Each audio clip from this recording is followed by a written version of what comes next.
सुमन high school number 12, कक्षा 9, विषय हिंदी, पहला एकम आराधना। आराधना काव्य के कवि है श्री वसंत बापट और काव्य का साहित्य प्रकार है प्रार्थना। विद्यार्थी मित्रों, पहले हम कवि श्री वसंत बापट जी का जीवन परिचय प्राप्त करें। आपका जन्म सन 1922 और निधन 2002 ईस्वी में हुआ। श्री वसंत बापट ख्यातनाम कवि है। आपका जन्म महाराष्ट्र के सतारा जिले में कराड नामक गांव में हुआ था। पुणे आपकी कर्मभूमि है। राष्ट्र सेवा दल में आप अग्रणी रहे हैं। व्यवसाय से प्राध्यापक रहे। आपके काव्य में राष्ट्रभक्ति, समाज जागरण एवं मानवीय संवेदना व्यक्त हुई है। उनकी काव्य रचना देखें तो सेतु, बिजली, शकीना, 11वीं यानी 11वीं, दिशा, तेजसी आपकी रचनाएं हैं। प्रस्तुत प्रार्थना में सत्यम शिवम सुंदरम की भावना के साथ दीन दुखियों की रक्षा करना, मानवता की उपासना करना, भेदभावों को दूर करना, बैर भाव से मुक्त होकर विश्व बंधुत्व की स्थापना जैसे वैश्विक मूल्यों का बहुत बड़ा संदेश हमें कविश्री ने इस प्रार्थना काव्य में दिया है।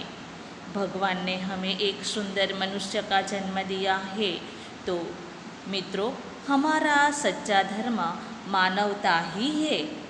इस बात को कवि ने हमें इस काव्य में समझाया है। मानवता क्या है? मित्रों, हाल की परिस्थिति को देखें और समझे तो डॉक्टर, नर्स, सफाईकर्मी, पुलिसकर्मी, इसके अतिरिक्त सेवाभावी लोगों में हमें मानवता के दर्शन हो रहे हैं। उन्होंने आज अपनी परवाह न करके वे कोरोना से पीड़ित लोगों की सेवा में जुड़ गए हैं। यह मानवता नहीं तो क्या है? यह प्रार्थना काव्य मराठी से हिंदी में अनुदित है। मित्रों, आगे हम इस कविता को विस्तार से समझेंगे। प्रथम पंक्तियाँ है, देह मंदिर, चित्त मंदिर, एक ही है प्रार्थना, सत्य सुंदर मांगल्य की नित्य हो आराधना।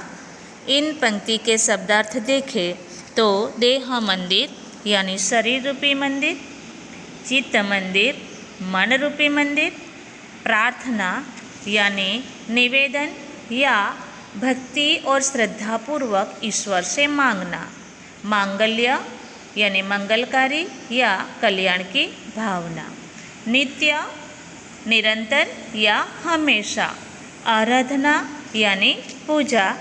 इन पंक्तियों का भावार्थ देखें तो कवि कहते हैं कि मेरी यही प्रार्थना है कि शरीर और मन से सत्य, शिव और सुंदर की आराधना हो।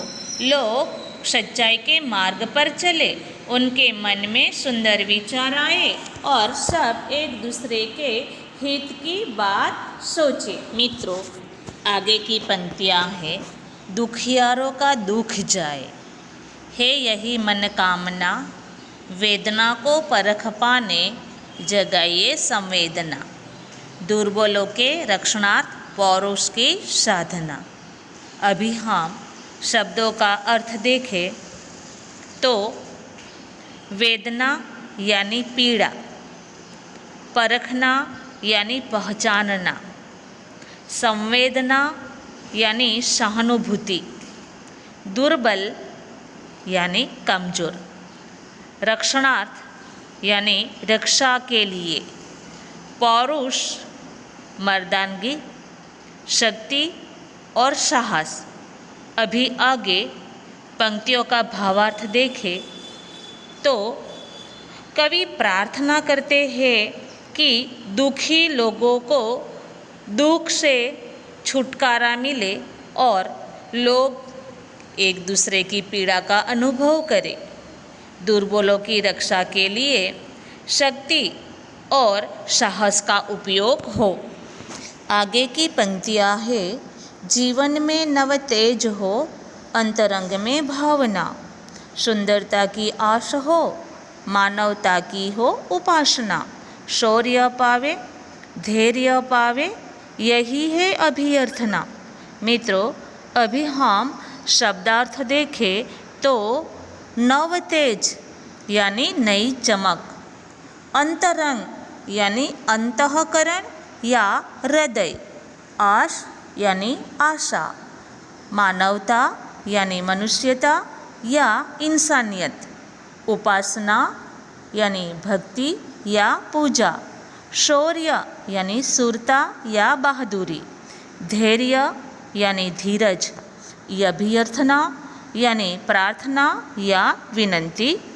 इन पंक्तियों का भावार्थ देखें तो यह कहा गया है कि सबके जीवन में नया प्रकाश यानी कि नई चेतना हो, सबके हृदय में सुंदर भावनाएं हो, सबके मन में सुंदर आशाएं हो और सब मानवता की पूजा करें, सभी लोग शौर्य और धैर्य प्राप्त करें। कवि की यही प्रार्थना रही है। काव्य की अंतिम पंक्तियाँ है, भेद सभी अस्त होवे, वैर और वासना, मानवों की एकता की पूर्ण हो कल्पना, मुक्त हम चाहे एक ही बंधुता की कामना।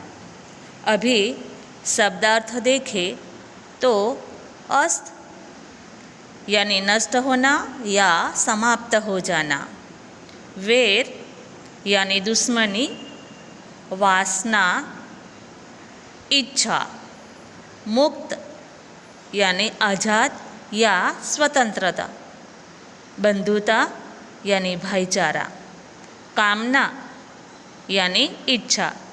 अभी पंक्तियों का भावार्थ देखें तो कवि की इच्छा है कि मनुष्य के बीच के सारे भेदभाव समाप्त हो जाए, किसी की किसी से दुश्मनी न हो और लोगों की बुरी इच्छाएं नष्ट हो, सभी मनुष्य एकता का अनुभव करें, हम स्वतंत्रता और बंधुता की कामना करें।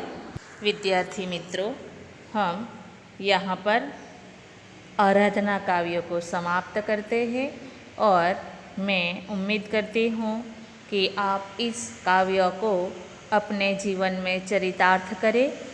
धन्यवाद, आभार।